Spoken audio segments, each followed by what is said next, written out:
High, আমি বিদিশা। তো এটা হলো আমাদের ওই মুন্নার কেরালা ট্রিপের লাস্ট ডে, অর্থাৎ গত পর্বের পার্টটা যেখানে শেষ হয়েছে তারপরের অংশ। এই সময় আমরা গিয়েছিলাম মাত্তুপেট্টি নামক একটা ড্যাম দেখতে, যেখানে নিচে যাওয়ার কোনো ব্যবস্থা ছিল কিনা আমি জানি না, অর্থাৎ খুব কাছ থেকে এই ঝর্ণা বা এই জলপ্রপাতটা দেখবার কোনো উপায় ছিল কিনা আমি ঠিক জানি না, কিন্তু বোটিংয়ের অপশান ছিল, যেটা আমরা নিই না, কারণ আমাদের একই দিনের মধ্যে বিভিন্ন জিনিস দেখবার ছিল এবং বাড়ি ফেরবার তাড়াও ছিল।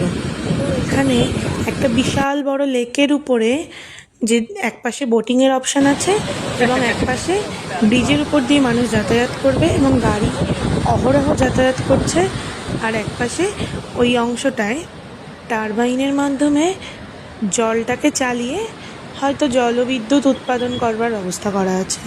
তো বেশ ভালোই লাগছিল। আমার মতন প্রচুর মানুষ ওখানে দাঁড়িয়েছিল যারা দেখছিল। আমি মাঝখান থেকে একটু নিজের ফটোও তুলে নিলাম এবং আকাশটা মারাত্মক সুন্দর লাগছিল, যেটাও একটু দেখে নিলাম। তারপর গেলাম আশেপাশের মার্কেটটা একটু দেখতে, যদিও মাত্র 5 মিনিটই টাইম ছিল মার্কেটটা দেখবার জন্য। তো একটা দুটো দোকান ঘুরেই আমি বেরিয়ে পড়লাম এবং রাস্তায় বেরোনোর পথে নিয়ে নিলাম একটা সুইটকর্ন আর কাঁচা আম। এই দুটো খেতে খেতে আমরা শুরু করলাম আমাদের পরবর্তী গন্তব্যের দিকে যাত্রা। তো যাওয়ার পথে এখানে প্রচুর চা বাগান দেখেছিলাম এবং মনটা জাস্ট ভরে গেছিলো এত চা বাগান দেখে। তার সাথে আকাশটা এত সুন্দর লাগছিল যে ওখানেই দাঁড়িয়ে থাকতে ইচ্ছা করছিল। তো যাই হোক, তারপর এখান থেকে আমরা ফেরার পথ ধরে চলে এলাম একটা বোটানিক্যাল গার্ডেন।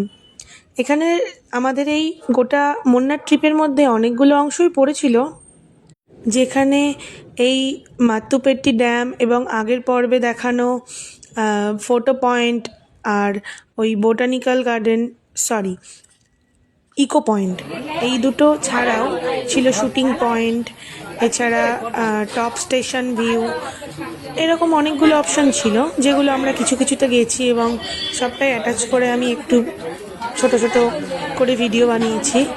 তো সবগুলোর নাম সবসময় মনে থাকেনি বলে আগের পর্বে হয়তো কয়েকটা নাম আমি মিস করে গেছি।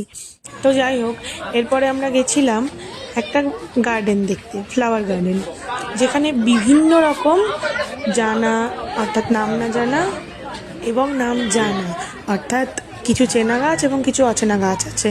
কিছু মানে সেটা হাতে গোনা শেষ করার মতন নয়, যদিও হাতে গোনার বাইরেই যাবে সেটা। তো এখানে বাইরে থেকে আমরা 20 বা 30 টাকা করে টিকিট কেটে ভেতরে ঢুকে গেলাম এবং স্ট্রিক্টলি বারণ করা ছিল কোনো গাছে হাত দেওয়া যাবে না।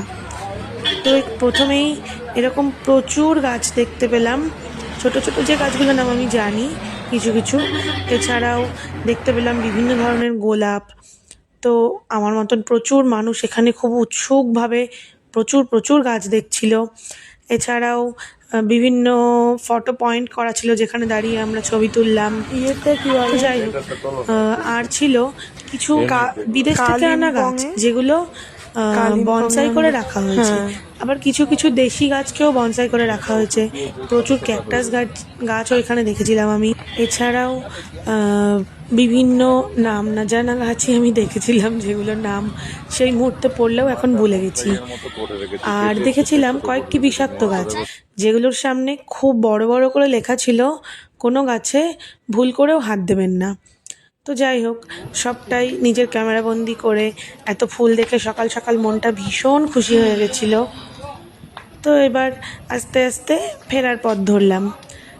তার মধ্যে দুজনে একটু ছবি তুলে নিলাম। অ্যাজ ইউজুয়াল আমার বরের ছবি তুলতে ভীষণ অ্যালার্জি, তাকে ধরে বেঁধে দাঁড় করিয়ে একটু হাসি মুখ করিয়ে দুটো ছবি তুললাম। যাই হোক, এই পর্বেরটা এখানেই শেষ হচ্ছে। এছাড়া এই পর্বের লাস্ট পার্টটা ভীষণ ইন্টারেস্টিং, যেটা নিয়ে আসছি এখন। বাই।